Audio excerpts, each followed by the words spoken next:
ገንዘብ ልጁን ጥሩ አድርጎ አያሳድግም። ገንዘብ መኪና ይገዛ ይሆናል። ገንዘብ ልጁን አንደላቆ ሊያሳድገው ይችላል። ነገውን ግን አይሰራም።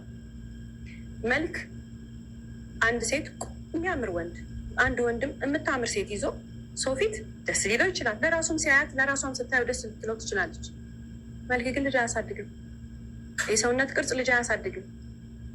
ከዛ በተጨማሪስ መማር፣ ያ ሰው ተማረ አልተማረ ለራሱ ነው። እውቀቱ ለልጆቹ ካልጠቀመው፣ እውቀቷ መማሯ ለልጆቹ ካልጠቀመ ምን ዋጋ አለ? ዋናው ነገር የሰው ልጅ አስተሳሰቡ፣ አመለካከቱ፣ መንፈሳዊ ህይወቱ። ይህንን ነገር ካየን በኋላ ነው ከማን ጋር ልጅ እንደምንወልድ መወሰን ያለብን እንጂ አለበለዚያ የዘላለም ጥፋት ነው በራሳችንም ላይ በልጆቻችንም ላይ የምናመጣው።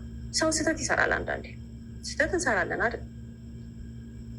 የጠበቅነው ሳይሆን በተለይ በልጅነት የሚወለዱ ልጆች አብረናቸው በፍቅር በመዋደድ የተነሳ ካለማስተዋል የተነሳ እንደዛ ልጅ ለማሳደግ ብቁ ያልሆነች ወይንም ልጅ ለማሳደግ ብቁ ካልሆነ ሰው ጋር ልጅ ልንወልድ እንችላለን።